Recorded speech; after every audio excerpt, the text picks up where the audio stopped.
Au cœur de la société. Au cœur de la société est une émission de tous les samedis, préparée en synergie par les radios Inzamba, Agatekakawe, Radio RPA, Ijuya Wanyagihugu, ainsi que la radio-télévision Renaissance. Les affrontements entre l'armée burundaise et les rebelles du mouvement Red Tabara dans différentes provinces du pays depuis fin août dernier ont poussé des dizaines d'habitants à fuir leurs ménages.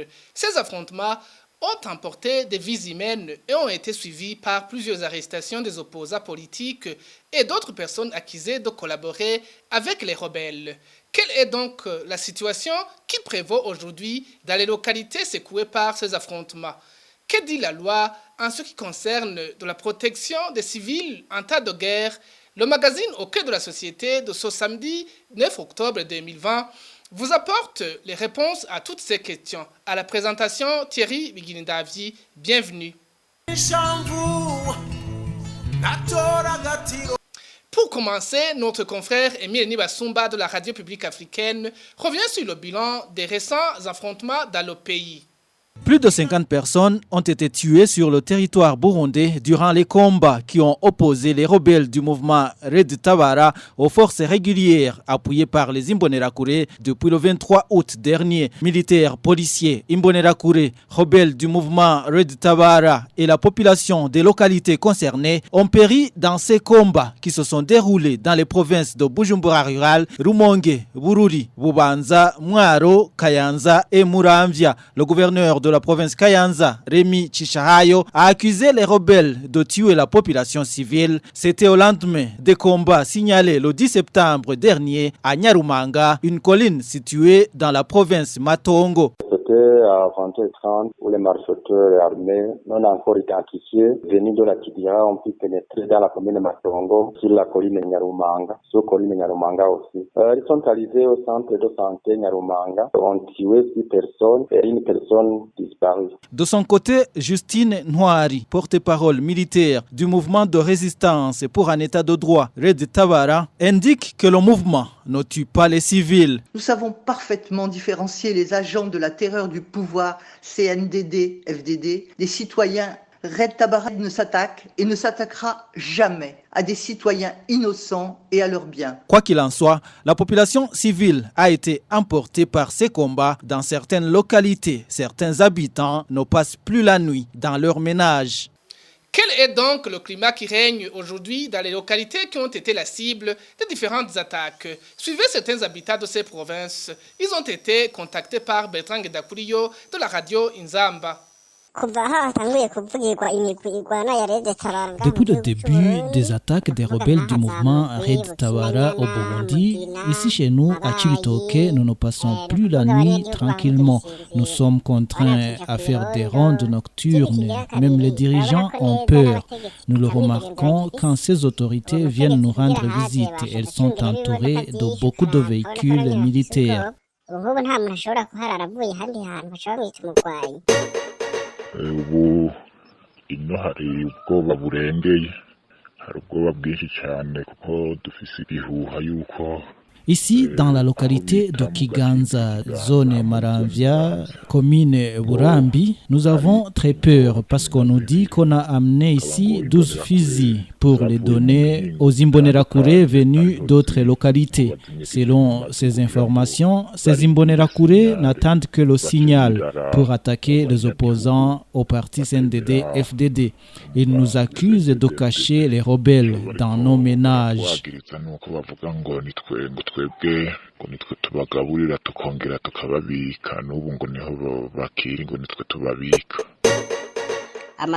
Ici à Rugombo, les véhicules qui viennent de Bujumbura pour acheter la bière appelée Rugombo doivent attendre jusqu'à 11 heures pour d'abord vérifier si la situation sécuritaire est bonne.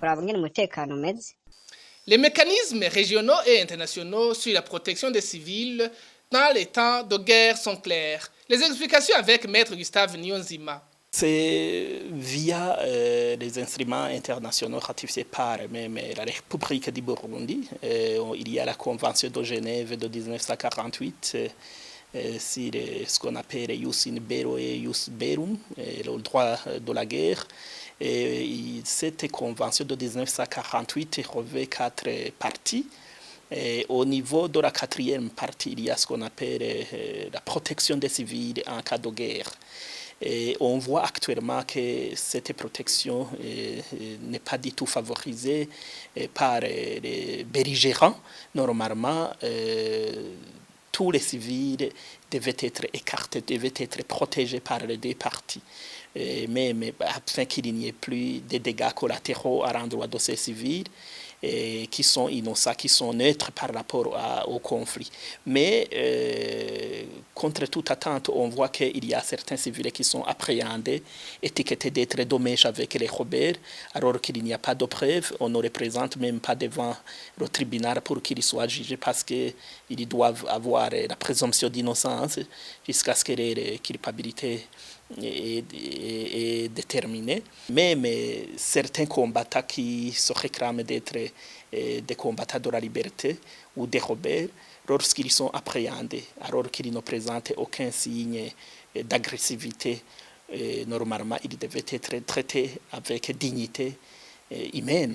Tous ces bourreaux, tous ces criminels qui sont en train de se la couler douce en procédant à des éliminations physiques, à des assassinats ciblés, à des tortures atroces, et des cas de disparition forcée à l'endroit des opposants qui ne se la coulent pas douce. Tôt ou tard, la justice est vaincra et ils seront traduits en justice. Les exemples sont en nombre, les exemples illustratifs par rapport à l'histoire de la guerre. On a vu même l'institutionnalisation du tribunal de Nuremberg après la guerre mondiale, et on a vu d'autres tribunaux qui ont été institués en Sierra Leone, même au Rwanda, au Cambodge. Et ça sera pareil. Je crois qu'on doit garder l'espoir. Et toutes ces victimes doivent garder l'espoir. Tôt ou tard, il y aura la justice et cette justice vaincra. Vous retiendrez qu'en cas de guerre, la population civile a droit d'être protégée à base de conventions que le Burundi même a ratifiées. Ce sont donc ces éclaircissements de Maître Gustave Niyonzima qui mettent un point final à notre mini-magazine au cœur de la société de ce samedi. Rendez-vous samedi prochain pour un autre magazine. Thierry Bigirindavi, j'étais à la présentation. Au revoir. C'était l'émission Au cœur de la société.